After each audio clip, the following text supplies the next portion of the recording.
Le Père Céleste donne de bonnes choses à ceux qui les lui demandent, Matthieu 7h11.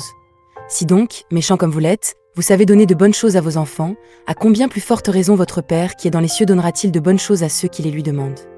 Matthieu 7h11. Dans ce passage, ce que nous devons particulièrement retenir est l'expression « à ceux qui les lui demandent ». Tous les parents désirent donner ce qu'il y a de meilleur à leurs enfants. Et, en réalité, comme ils vivent généralement dans une relation constante avec eux, ils savent aussi ce dont leurs enfants ont besoin et ce qu'ils désirent. Ainsi, le désir de donner le meilleur, uni à la connaissance de ce qui est réellement nécessaire, conduit les parents à pourvoir aux besoins de leurs enfants selon leurs possibilités. Cependant, les capacités humaines étant limitées, ils ne peuvent pas toujours agir selon toute l'étendue de leur amour.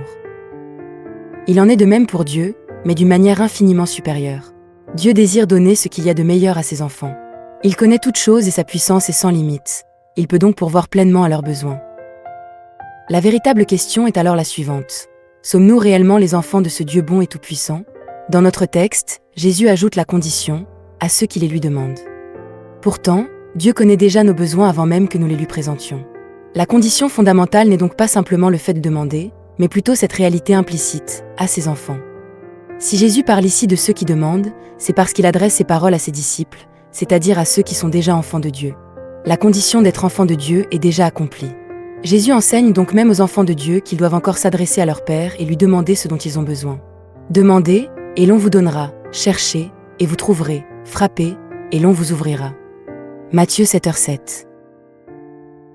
La raison principale pour laquelle nous n'osons pas demander à Dieu est que nous ne lui faisons pas suffisamment confiance pour nous remettre entièrement entre ses mains.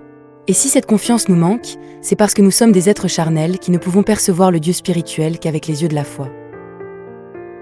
Nous hésitons à nous abandonner à Dieu et à placer l'Esprit Saint au centre de notre cœur, parce que nous ne sommes pas toujours convaincus que ce Dieu auquel nous voulons nous remettre est véritablement un Père bon. Par exemple, il peut subsister en nous une crainte secrète, et si un esprit mauvais entrait en moi. C'est précisément pour répondre à cette peur que Jésus utilise ici l'exemple des parents humains. Quel est parmi vous le père qui donnera une pierre à son fils, s'il lui demande du pain ? Ou, s'il demande un poisson, lui donnera-t-il un serpent ? Matthieu 7, 9-10, Jésus nous enseigne ainsi que Dieu, qui est un Père bon, ne nous donnera jamais un esprit mauvais lorsque nous lui demandons son Esprit Saint.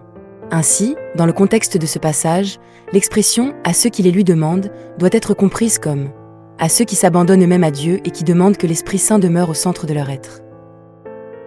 Celui qui demande l'Esprit Saint doit d'abord se vider de lui-même. Il doit ouvrir son cœur afin d'y accueillir la présence de l'Esprit. Mais celui qui ne fait pas confiance au Père Céleste, celui qui doute et qui craint qu'un esprit mauvais puisse prendre sa place intérieure, ne pourra jamais véritablement accueillir l'Esprit Saint. Sans confiance en Jésus, dans le Père de Jésus-Christ et dans Dieu qui est devenu notre propre Père, nous ne pouvons recevoir pleinement l'Esprit Saint. Et l'Esprit Saint lui-même œuvre pour notre salut en faisant grandir en nous cette foi dans le Père et dans le Fils. Prions afin que nous puissions tous connaître la bénédiction extraordinaire d'être les bénéficiaires de l'œuvre salvatrice du Dieu Trinitaire, le Père, le Fils et le Saint-Esprit. Au nom de Jésus-Christ, Amen.